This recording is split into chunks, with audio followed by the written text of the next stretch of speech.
Police रो अहंकार भाव पाई हेउ किओ बा बेपरवा ढंग पाई हेउ किओ बा असावधानता पाई हेउ कवि सूर्यनगर थाना एबे बदनाम हो जाइए।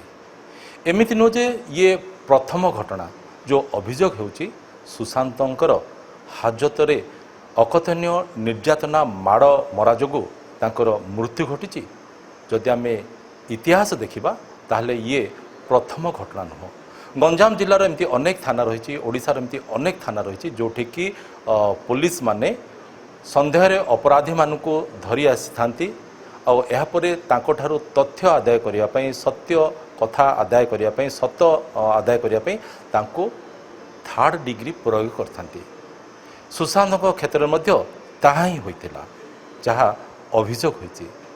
तेबे कथा हैला जे सुशांतकर नारे ना कौनसी पूर्वर मामला थिला ना एफआईआर रे तांको ना उल्लेख रहिथिला।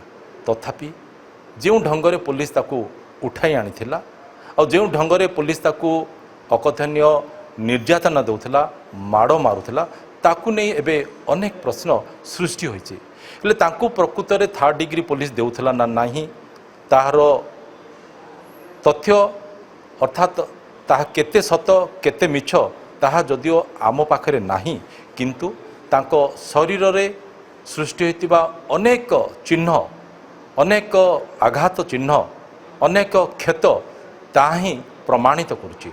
अन्यपटे पोस्टमार्टम रिपोर्ट मध्य सेमिति किछि सूचना देउछि जे तांको माड़ मरा जाइथिला। तो एबे कथा उठुछि काहेकि सुशांत को पुलिस टेकी आनिथिला तांको घरु जदिओ तांको नारे कौनसी पूर्वर मामला नथिला किबा 20 तारिख दिन कवि सूर्यनगर थाना तरफ जो एफआईआर दिया जाइथिला सुशांतकर भाई को नारे थिला। सुशांत गाँव आउ जड़े व्यक्ति विशेष नारे थिला। सुशांतकर भाई बसंतकर स्त्री नारे थिला। सुशांतकर भाईंकर पुओ नारे थिला। तो सुशांतकर भाई बसंत को आ गाँव अन्य जड़े व्यक्ति विशेष दिलीप को आउ सुशांतकर जो पुतरा बसंतकर पुओ ईश्वर को पुलिस गिरफ करिकी तांको जेल पठे सारी। एमती कौन परिस्थिति सृष्टि है जे सुशांत को पुलिस गिरफ कला नहीं कि जेल पठेला नहीं बरं ताको अकथनीय निर्यातना दौला अकथनीय माड़ मारुला जहाँफल कि से पूरा गुरुतर हो जाते परवर्ती समय तांको परिवार वर्ग डाकी तांको हस्तांतर कर देते जो सुशांत को परिवार लोक ब्रह्मपुर बड़ मेडिकल को नहीं सेठी तांकर मृत्यु घटीला।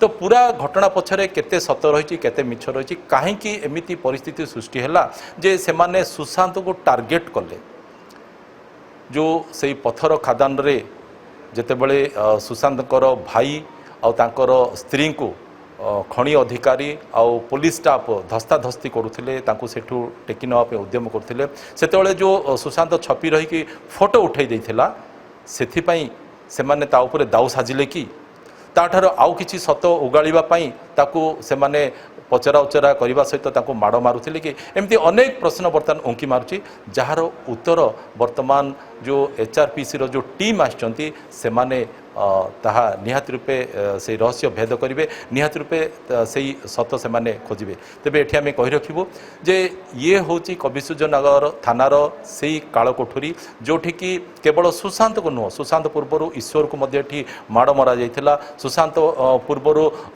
तार भाई बसंत को मध्य एठी माड़ मरा जाइथिला। हुए तो अनेक अपराधी को एठी माड़ मरा जाई थाई पारे किंतु आमे एकथा मध्य स्वीकार करबा जे कौनसी मामलार सत जानिबा पई जेतेबेले कि संदेह पुलिस कौन सी संपृक्ति थिबा अभियोग क्या व्यक्ति को उठे आनती ताकू खाइबा को पीवा को देई बाप धन कले हुए तो से सत कही न पारती। एथिबे पुलिस तार हिसाब रे सी तार रणनीति प्रस्तुत करिथाए ताठारो सत उगलिया पाए किंतु एठी टिके अलगा स्थिति सृष्टि होई गेला जो ढंगरे से माने सुशांत प्रति से माने निकट हेले आउ ताकू जो प्रकार माड़ मारले ताकू नहीं बर्तमान अनेक प्रश्नवाची सृष्टि होची। कवि सूर्यनगर थाना कैमरा पर्सन रवींद्रनाथ बेहरा प्रकाश पट्टनायक कलिंग टीवी।